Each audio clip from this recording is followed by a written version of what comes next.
What's going on YouTube? Blade Edge here, and I wanted to do a comparison video today between the Hinderer Eklipse. This is a 3.5 tri-way harpoon spanto, and this has a custom titanium scale and has clips and filler tab right there. And between that and the zero tolerance 0393 GLCF. This is a Hinderer design or collaboration with Zero Tolerance, and these knives are so close to each other. It's sometimes crazy when I actually look at them and handle them and think about it. So we got a few things here. First, I'll go over specs for both of them, and I can pretty much do this together because I can tell you that the overall length between both is 8.25 inches. The blade length is 3.5 inches on both. The cutting edge is 3.375.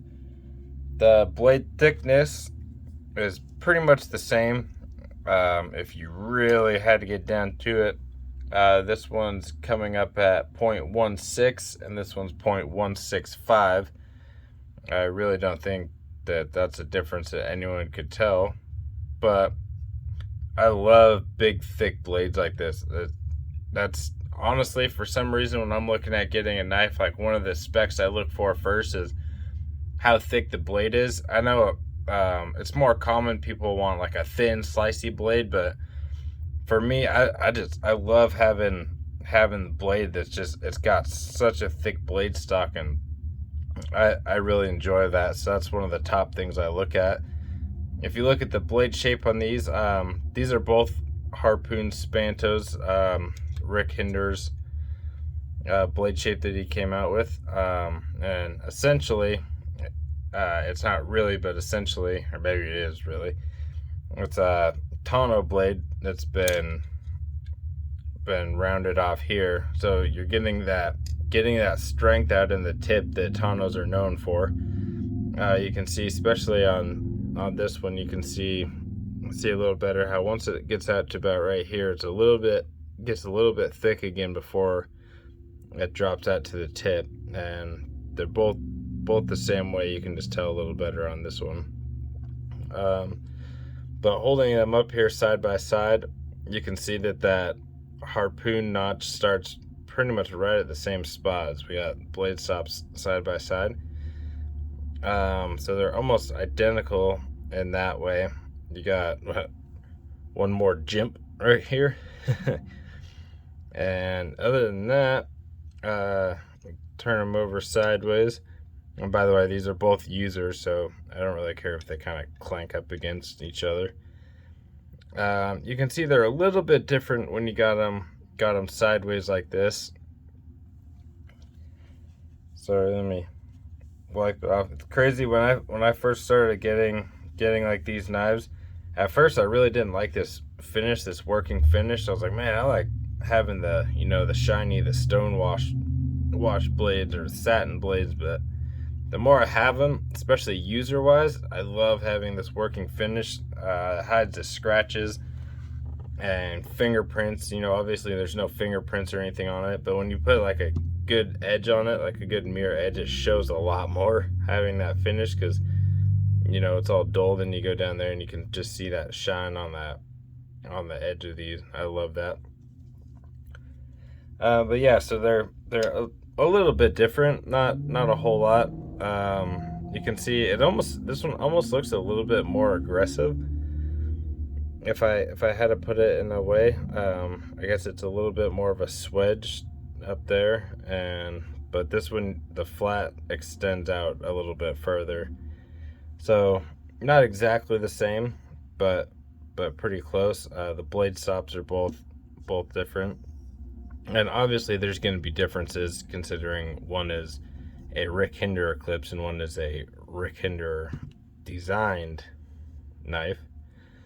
So also looking at the back, so I'm not exactly, I mean, I guess there's still stop pins A lot of people actually don't know that when like these knives go up, they're not actually stopping on the stop pin. The blade stops are what's making the contact.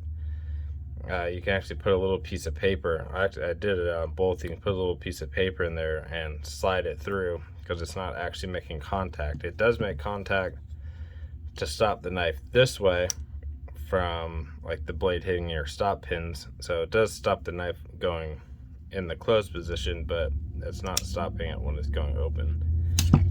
Oops. Little piece of information maybe you didn't know. I didn't know. All right. And then, so we got blade thickness. So the handle on both is 4.75 inches. The Hinderer Eklipse is coming in at 5.4 ounces, and the zero tolerance is coming at 5 ounces. So you got 0.4 of an ounce difference.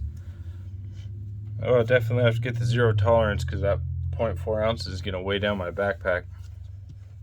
I'm just kidding. All right. And so real quick, this is called the 0393 GLCF. The GL stands for glow carbon fiber, and I could show you real quick. I don't think it has really any practical purpose or is going to really do anything for you. I guess it's cool to look at in the dark. Maybe open up that candy on Halloween, have a little glow in your blade. Yeah. So I'll show you real quick. You can see really good right there. So it looks pretty cool when it's actually glowing, but in pretty much any light besides darker light, you can't see anything on it.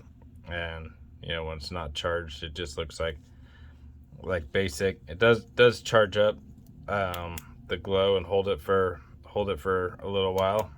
Nothing like if you charged it up and put it in your pocket for the day, it's not going to glow 2 hours later when you're back in the dark warehouse room. But yeah, I mean, you set it down for a couple minutes in the dark. When it's glowing, you'll be able to find it after about 5, maybe not so much. But that's what the GL stands for. Back to the light. Back to the, now we can call it the 0393 CF.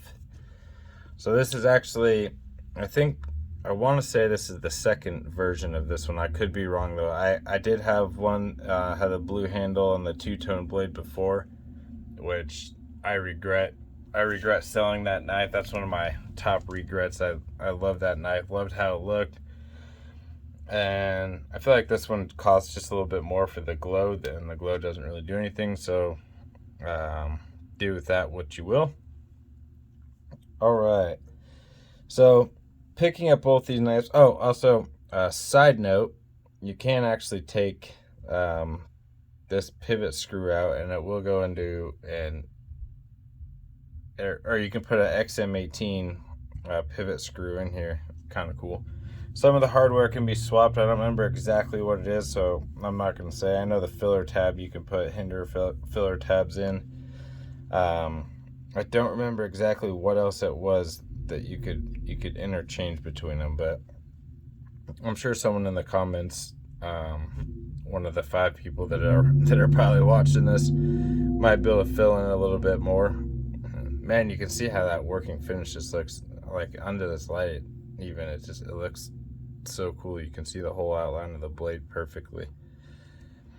All right, so I decided that I was going to slowly start climbing the knife chain, and you know, I didn't want to jump into knives that I wanted that were really expensive too fast. I wanted to kind of take my time and graduate to those to make it more special and meaningful. So for a little while, this was actually a Grail knife of mine, and when I first got it in hand, I fell so in love with this knife. It has great action. It feels solid in the hand. It was and still is one of the thickest blade stock knives that I own, and just having the Rick Hinderer name on it meant a lot, because I could not stop obsessing over his knife designs, and just everything I read and knew about him.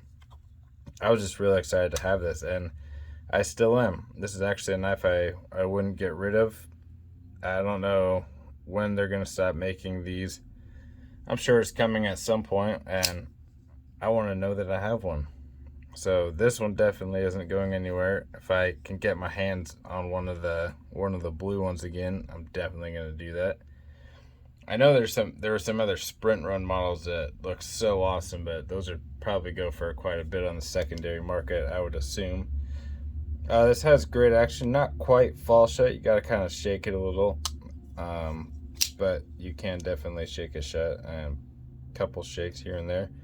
I more close my knives, and just I like it when they get sucked into the handle, the blades.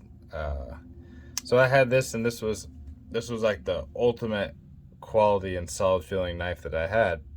So fast forward a few months later, I finally found a Hinderer for sale on a dealer website, and it was this one.